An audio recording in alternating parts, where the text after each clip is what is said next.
An evacuation at the Ohio Union on Tuesday precedes a White House evacuation on Wednesday. And student reaction to the explosions in Boston. Plus, a pro-gun group on campus protests in the Oval. All that on this semester's last episode of Buckeye News Now. In 5, 4, 3, 2...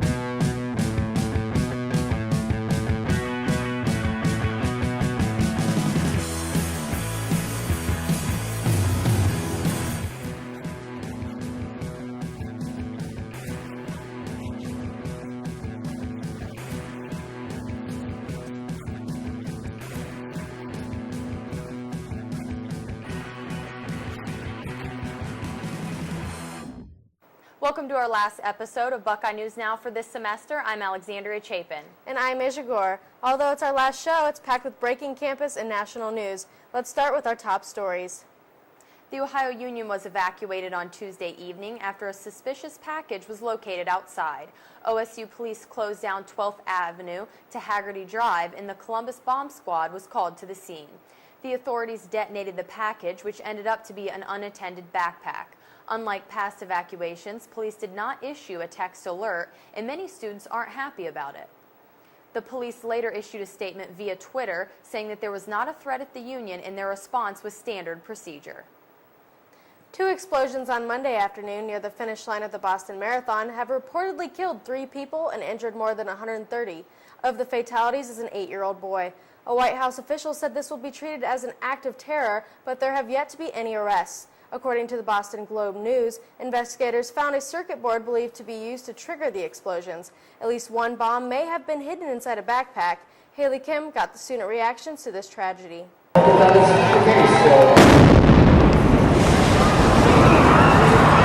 Instead of celebration, smoke and screaming filled the Boston Marathon on Monday. 2 explosions went up near the finish line about 4 hours after the start of the race.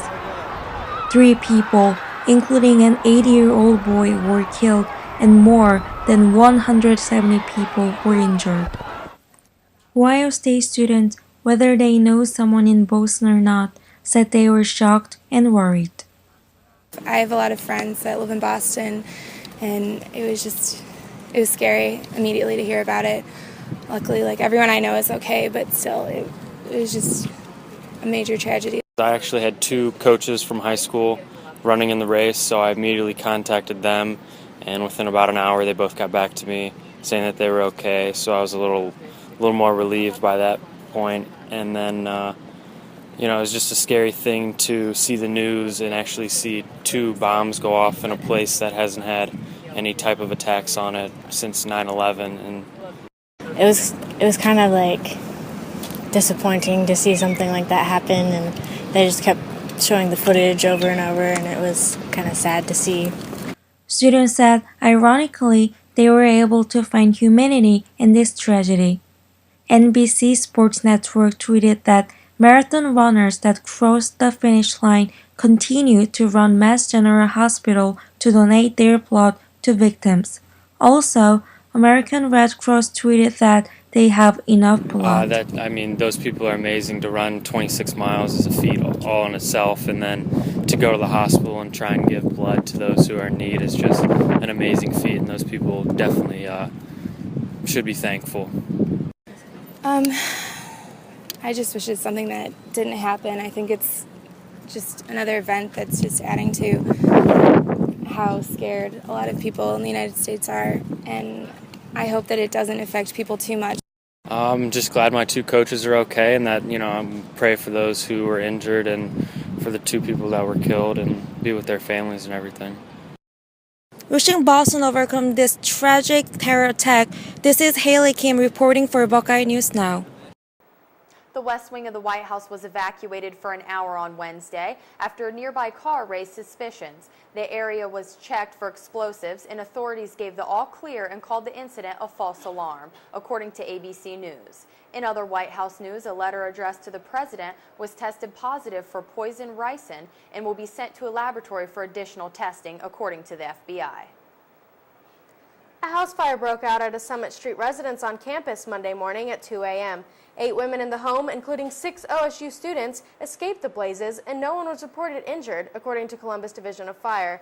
The women were able to escape after hearing the smoke detectors, and the cause of the fire was reported as an accidental cooking fire. According to a spokesperson from Student Life, the 6 OSU students are from the Columbus area and will be staying with family until repairs are finished. Buckeyes for Concealed Carry on campus protested on the Oval Friday, demanding the university uphold their Second Amendment right to bear arms. Alexandria Chapin brings you the full story. Buckeyes for Concealed Carry on campus gathered at the Oval on Friday to protest the university's concealed carry policy by wearing empty gun holsters. Yeah, that's perfect. In Ohio, we're not allowed to carry concealed handguns on college campuses. And so we're actually working to change the legislation, to change law, introduce legislation, and this is one of the ways to get the discussion started. All right? Carrying a concealed handgun on college campus is a very radical idea to some people, and so a lot of times they don't want to talk about it. Well, this is a chance for them to approach us in a, we're peaceful folks. This is a chance for them to approach us and really understand why it is that we want to be able to defend ourselves. We are demonstrating to the fact that I'm a licensee, but I'm disarmed on campus, so my ability to respond to a threat, any kind of threat, is reduced. And it's just a peaceful way for us to start the conversation. Students who are opposed to concealed carry on campus stopped to discuss their stance with the organization, including this student who opposes guns but declined to give his name. The peaceful protest gave students from both sides of the argument a chance to talk to each other. I generally lean a little more toward the gun control, but it's not as clear-cut as some other issues. There is evidence against gun control that leans on gun rights, and there's a lot of, part of the frustrating part is there's evidence that leans on both sides. There is no one solution to solve the problem. OSU President E. Gordon Gee has expressed his opposition to guns on campus, and Buckeyes for Concealed Carry on campus is currently preparing a lawsuit against the university. I'm Alexandria Chapin with Buckeye TV News. Now that we've heard from the Buckeyes for Concealed Carry on campus, in related news, the OSU College Democrats are holding an event to prevent gun violence. To hear their stance on the issue, visit the Ohio Union on Tuesday, April 23rd at 11:45 a.m. A female student and Morrison Tower resident reported she found her computer missing Saturday morning.